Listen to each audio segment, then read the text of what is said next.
Olá e boas-vindas a mais uma nossa análise aprofundada. É um imenso prazer ter a companhia de cada pessoa que nos escuta hoje. Eu estou muito animado para a missão dessa nossa imersão. E eu tô super preparada pra gente entrar nesse assunto. É um tema denso, né? Muito denso. A gente vai explorar um dos períodos mais fascinantes, dramáticos e, sendo bem honesto, mais mal compreendidos de toda a história humana. Com certeza. A gente está falando dos famosos 400 anos de silêncio profético, aquele espaço de tempo, período interbíblico, que fica exatamente entre o último profeta do Antigo Testamento, que é Malaquias, e o surgimento de João Batista clamando lá no deserto. E para construir essa jornada de hoje, a gente se baseou em registros históricos bem detalhados. A gente focou bastante no capítulo 5 do documento O Período Interbíblico, do autor Enéas Tongini, e cruzou isso com a história do desenvolvimento da Igreja Antiga. Exato. E o que torna essa investigação tão vital para quem está acompanhando a gente é que esse silêncio é, na verdade, uma grande ilusão de ótica histórica. Uma ilusão gigantesca. A sensação que se tem, sabe, ao folhear os textos sagrados, é que você vira uma página em branco e, de repente, puf, os céus se fecharam, a comunicação parou e o tempo meio que congelou ali no Oriente Médio. Só que não. Pois é, a realidade documentada mostra exatamente o oposto. Esse período foi, na verdade, uma panela de pressão, um caldeirão fervilhante de mudanças políticas brutais, tensões sociais extremas. E revoluções culturais também. Sim, muitas. Não foi uma pausa na história de jeito nenhum. Foi um momento de preparação muito intensiva. O palco global estava sendo meticulosamente montado para o surgimento do cristianismo. Certo, então vamos destrinchar isso. Porque a narrativa aqui supera muito o roteiro de cinema de Hollywood. Supera mesmo. Para entender o mundo em que o Novo Testamento começa, a gente precisa voltar aos relógios. Olhar para a Judéia logo depois da morte de Alexandre o Grande. O império dele foi dividido e a Judéia acabou caindo sob o domínio de uma dinastia síria, que são os Seleucidas. Isso. E aí que entra em cena um monarca um tanto quanto problemático, chamado Antíoco IV. Ele adotou o título de Epífanes, que significa Deus Manifesto. Mas o nível de megalomania desse cara e a crueldade dele eram tão absurdos que o próprio povo, ali nos bastidores, começou a apelidar ele de Epimanes. Epimanes, que quer dizer o louco, né? Exatamente, o louco. E, olha, esse apelido não era nenhum exagero. Não mesmo, porque Antíoco IV tinha um projeto político muito claro na cabeça dele.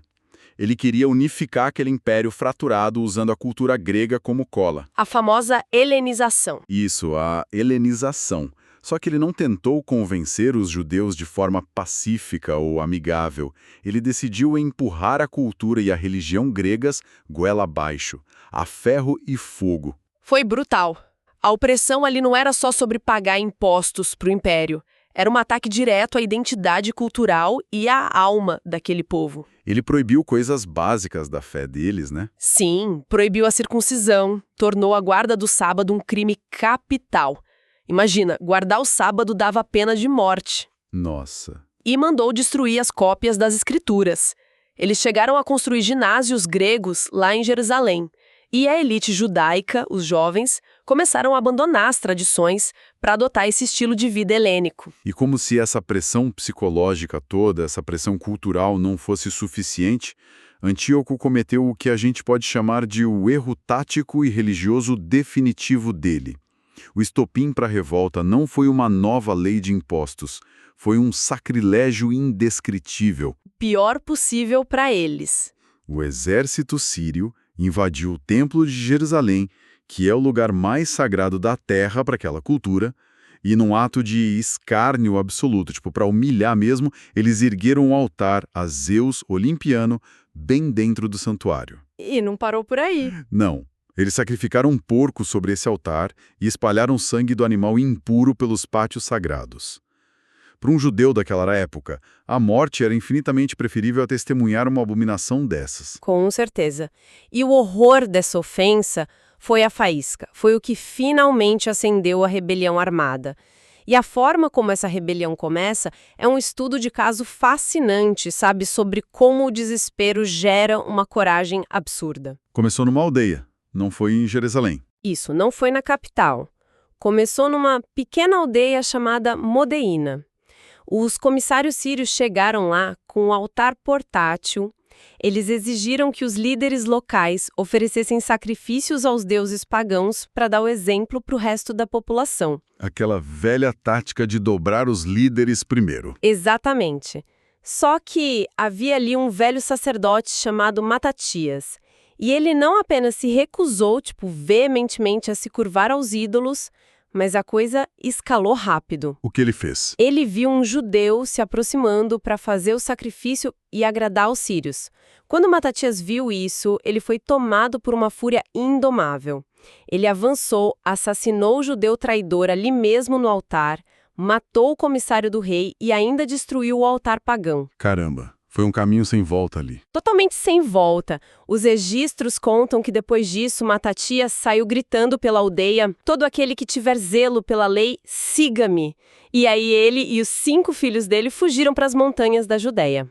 E foi assim, com um punhado de rebeldes escondidos numas cavernas, que começou a famosa revolta dos Macabeus. Verdade. A liderança logo passou para um dos filhos do Matatias, o Judas. O apelido dele, Macabeu, muito provavelmente significa o martelo. E ele fez jus a esse nome, viu? Fez muito. O Judas transformou camponeses e sacerdotes indignados numa força de guerrilha letal. É impressionante a simetria dessa guerra. Se a gente parar para pensar, de um lado você tem camponeses armados com espadas improvisadas e muito fervor religioso. E do outro? Do outro, a máquina de guerra do Império Seleucida.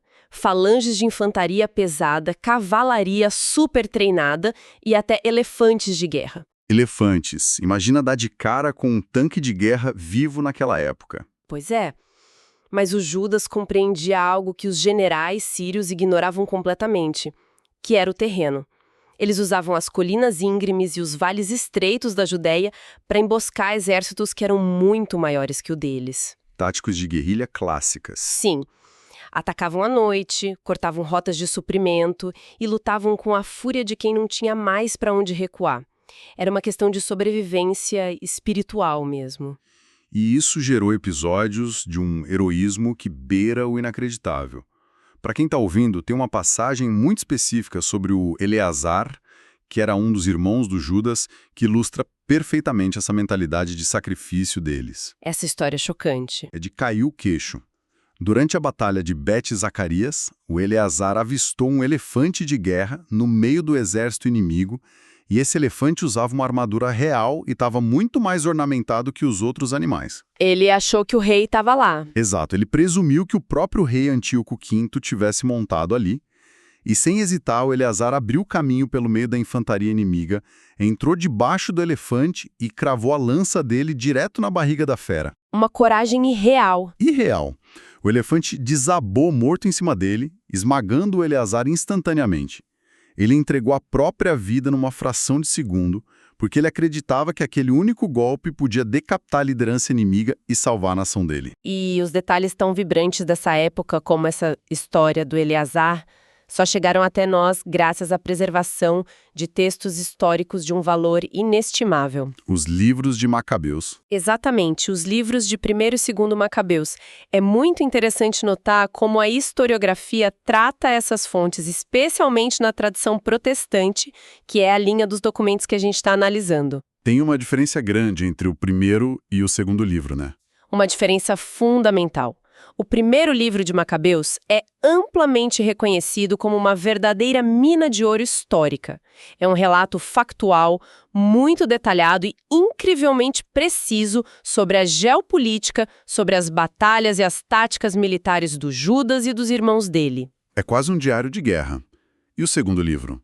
O 2º livro de Macabeus já traz uma roupagem bem diferente.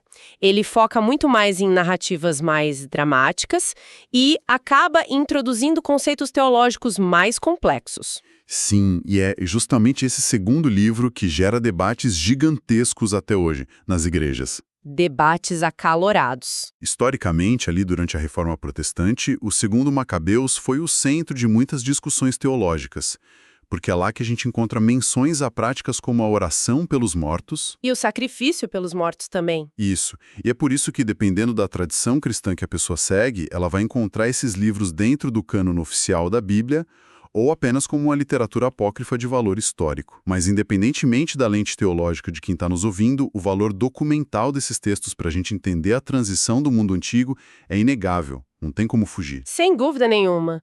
Mas olha, o mais surpreendente da revolta dos Macabeus não é nem o fato deles terem vencido batalhas impossíveis contra elefantes e exércitos imensos. Não. Não.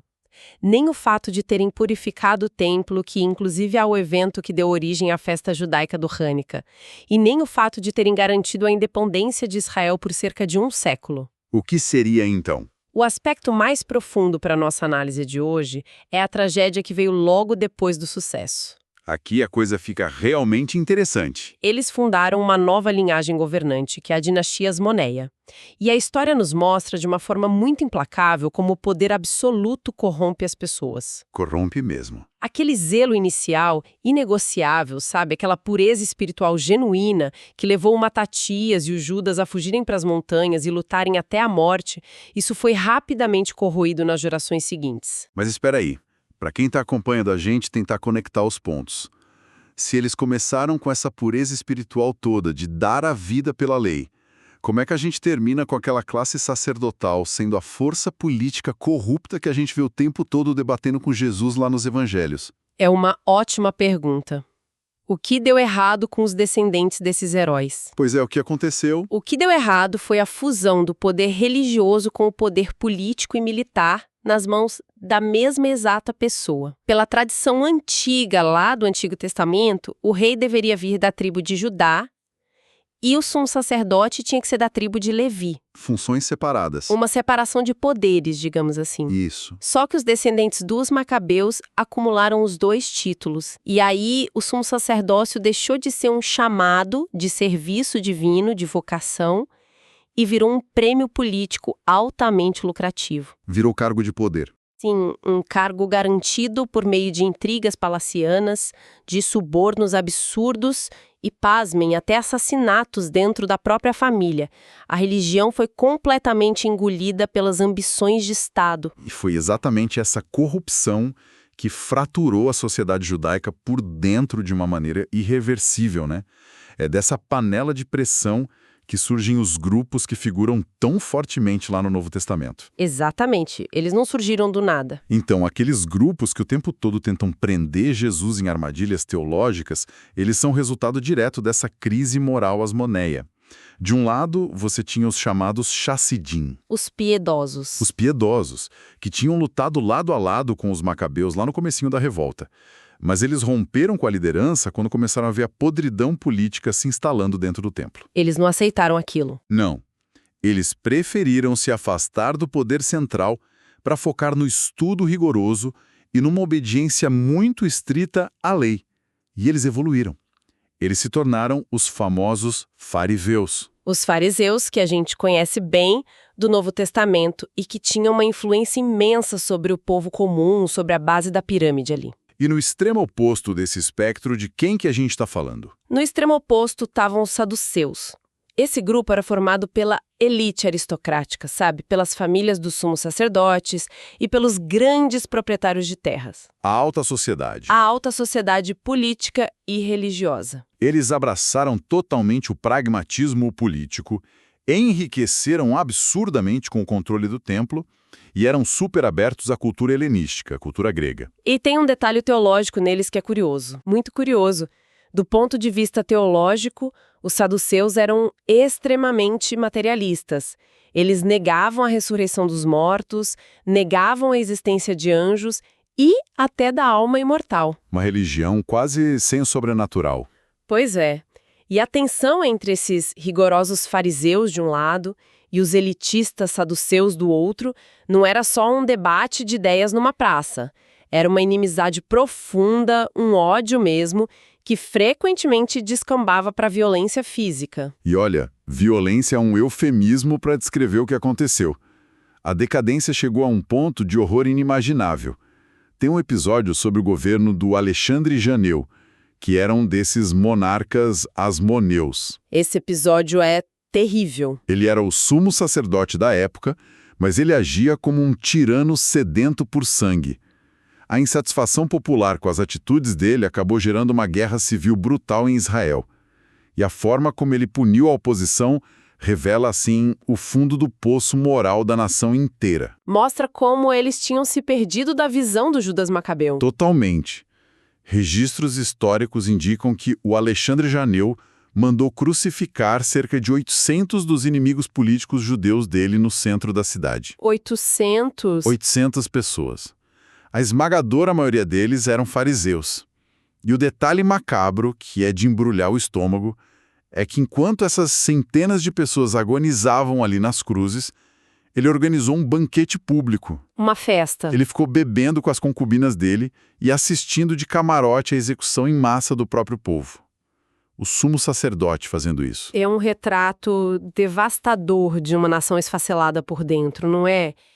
E esse é um ponto de virada crucial da nossa imersão aqui, porque uma sociedade tão dividida e ensanguentada por guerras civis não consegue se proteger do mundo exterior. Fica vulnerável. Muito vulnerável. Algumas décadas depois dessa atrocidade das cruzes, 2 irmãos da dinastia Asmoneia entraram numa guerra civil pela sucessão do trono. E aí eles cometeram um erro fatal. Qual foi o erro? Eles pediram ajuda para um general romano chamado Pompeu, que estava fazendo umas campanhas militares ali no Oriente, para ele ser o árbitro dessa disputa entre os 2 irmãos. Pediram para a raposa cuidar do galinheiro. Exatamente. O Pompeu percebeu a fraqueza óbvia deles, marchou sobre Jerusalém no ano 63 a.C. e simplesmente tomou a Judéia para Roma. Sem muito esforço. Sem esforço, a independência judaica, que foi conquistada com tanto sangue e suor macabeu lá atrás, foi entregue de bandeja para o Império Romano por causa de disputas internas, de ego e poder. Chega a ser irônico de tão trágico.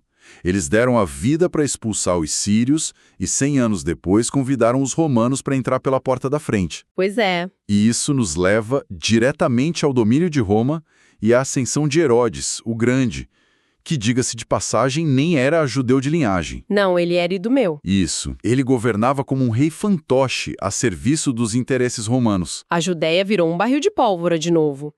Impostos pesados, guarnições romanas em cada esquina e um monte de revoltas sendo sufocadas. Contudo, se a gente olhar para esse período com uma lente mais ampla, baseada nas fontes que a gente está analisando hoje, dá para notar um efeito colateral histórico muito fascinante. O Enias Togini fala sobre isso. Sim, ele faz uma observação cirúrgica no documento dele.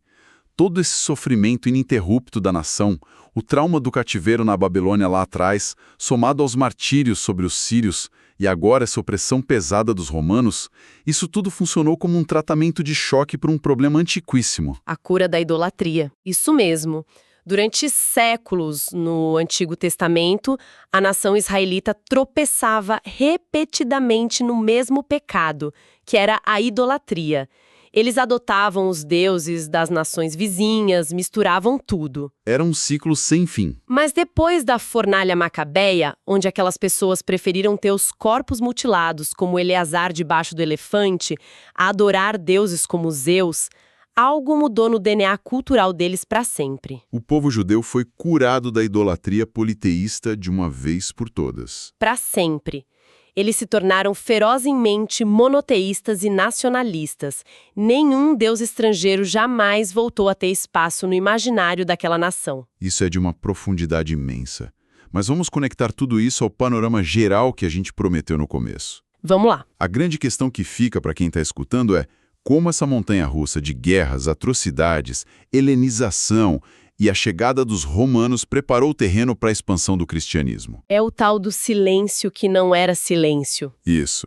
Como esse aparente silêncio profético montou o palco certinho para a igreja antiga crescer. Essa é a beleza da história quando a gente olha para os bastidores dela. Durante esses 400 anos, sem que ninguém percebesse o quadro completo, uma infraestrutura global extraordinária estava sendo construída. Literalmente construída. Literalmente. O autor Ernesto Guini ajuda a gente a ver isso. Nós podemos chamar isso de uma infraestrutura divina que foi erguida sobre 3 pilares principais. O primeiro pilar tem a ver com Roma, certo? Sim, o primeiro deles é a Pax Romana, a paz de Roma. As legiões do general Pompeu e, posteriormente, do imperador César unificaram toda a bacia do Mediterrâneo sob um único sistema de leis forte. Eles botaram ordem na casa. Sim, eles erradicaram a pirataria no mar, o que era um problema enorme, e construíram uma malha incrível de estradas pavimentadas que cortava a Europa, a Ásia e o norte da África.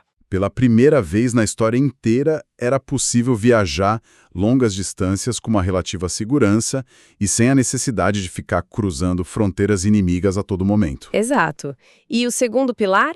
O segundo pilar é algo que o Império Romano acabou herdando das conquistas lá do Alexandre o Grande, que é a questão do idioma. Lembra da helenização. Isso. A helenização forçada que os sírios tentaram impor e que os macabeus resistiram tanto, acabou deixando um resíduo cultural permanente no mundo, o grego koiné.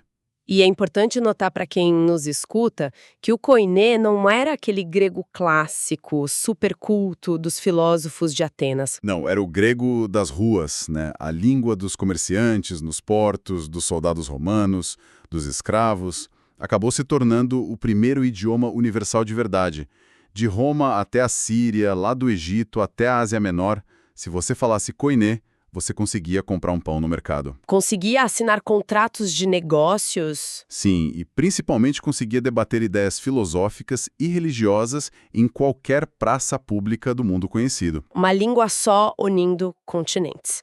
E o terceiro pilar dessa infraestrutura divina se formou a partir da diáspora judaica. O espalhamento dos judeus? Isso, devido às muitas perseguições e também procurando oportunidades comerciais, os judeus tinham se espalhado por todo o império.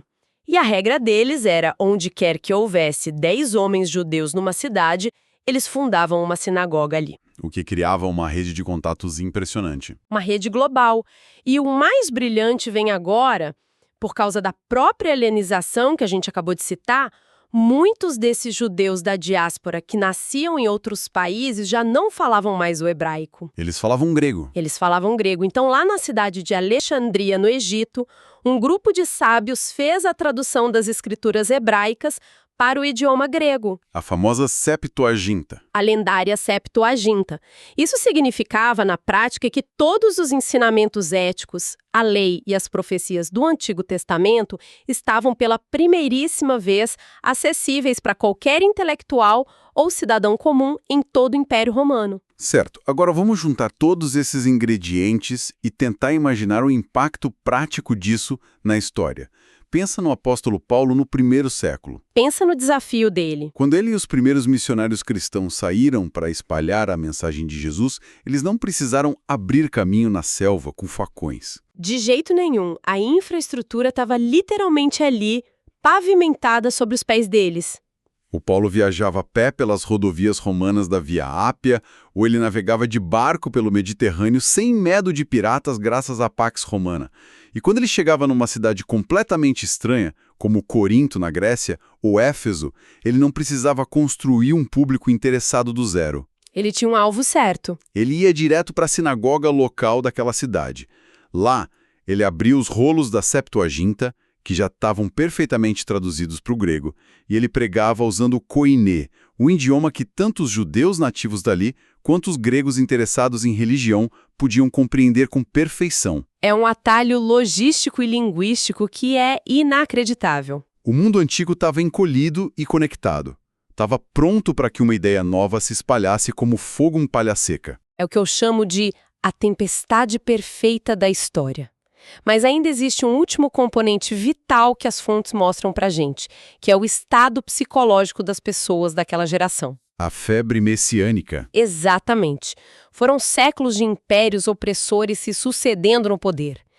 persas, depois gregos, aí os sírios cruéis, as dinastias corruptas dos asmoneus e, por fim, o punho de ferro de Roma, aliado à brutalidade do rei Herodes. O peso disso nas costas do cidadão comum devia ser esmagador. Era insustentável.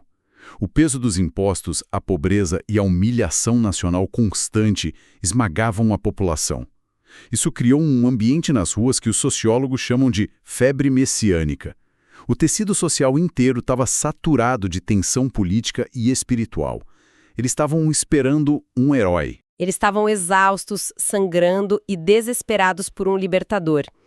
A esperança escatológica, sabe? A espera de que Deus enviaria um profeta ou um rei ungido como o rei Davi, estava no limite máximo absoluto. E foi exatamente nessa janela de tempo, né?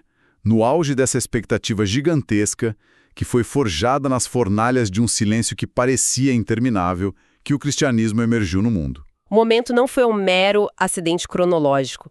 Se você estuda o contexto, você vê que foi cirurgicamente preciso. O que nos leva a uma reflexão muito rica sobre a forma como a gente costuma ler e estudar a história. Quando a gente investiga esses detalhes todos, aquela divisão artificial que a gente faz na nossa cabeça entre história secular e história sagrada, ela simplesmente desaparece. Não tem separação real. Não tem. A história secular a dos imperadores, generais, táticas de falange e a história sagrada da religião, do templo e da fé, tudo está profundamente entrelaçado. A loucura de um rei como Antíoco Epífanes, a engenharia genial das estradas dos romanos, a língua falada pelos comerciantes nas ruas de Alexandria, todos esses elementos operaram em conjunto para preparar o cenário da maior revolução espiritual do Ocidente. E essa grande mudança estrutural no mundo espelha uma mudança interna no próprio ser humano daquela época. Os estudiosos apontam muito para o surgimento do que eles chamam de um novo judeu. O novo judeu.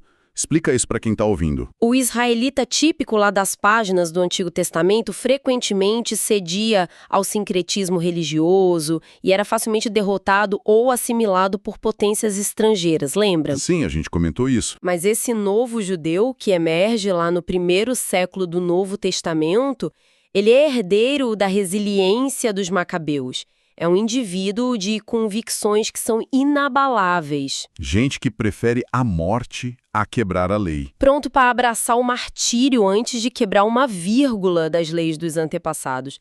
Se a gente quiser um exemplo bem claro e bíblico disso, basta a gente olhar para a figura de Saulo de Tarso, antes da conversão dele na estrada de Damasco. O apóstolo Paulo antes de ser Paulo. Ele mesmo, um fariseu com um zelo pela religião que beirava um fanatismo implacável e violento.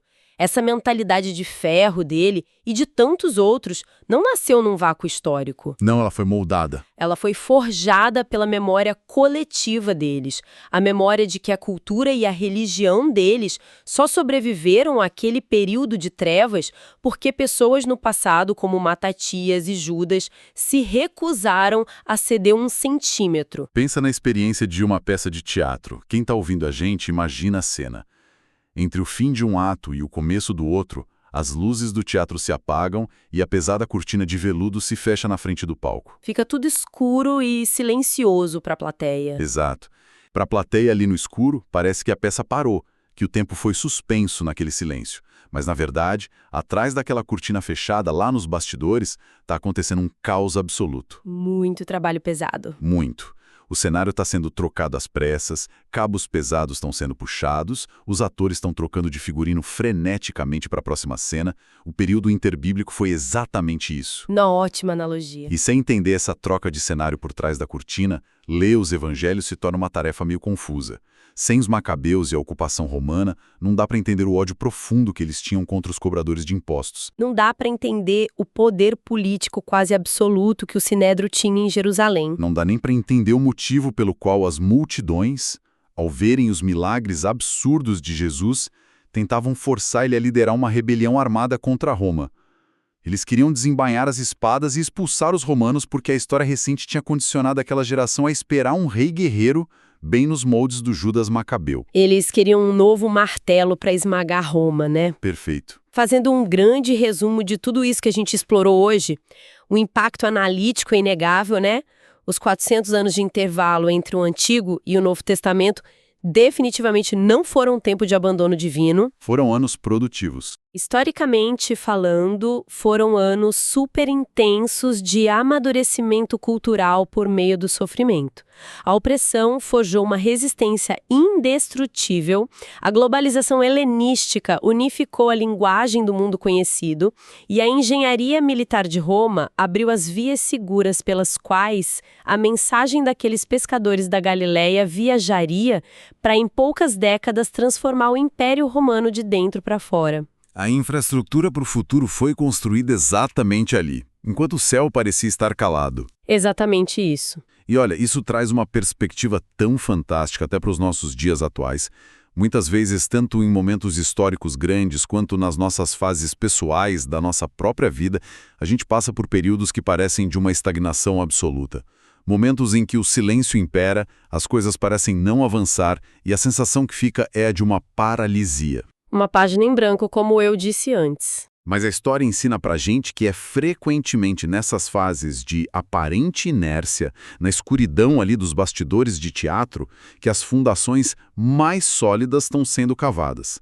E as infraestruturas mais vitais para o nosso desenvolvimento estão sendo montadas ali sobre a superfície, preparando tudo para o nosso próximo grande ato. E isso deixa a gente com uma pergunta muito instigante para pensar e até para encerrar a nossa imersão de hoje. Manda lá. Nós acabamos de analisar como séculos de conflitos implacáveis, a adoção forçada de um idioma global como o grego e a construção de estradas de pedra serviram de infraestrutura para uma revolução que mudou o mundo antigo.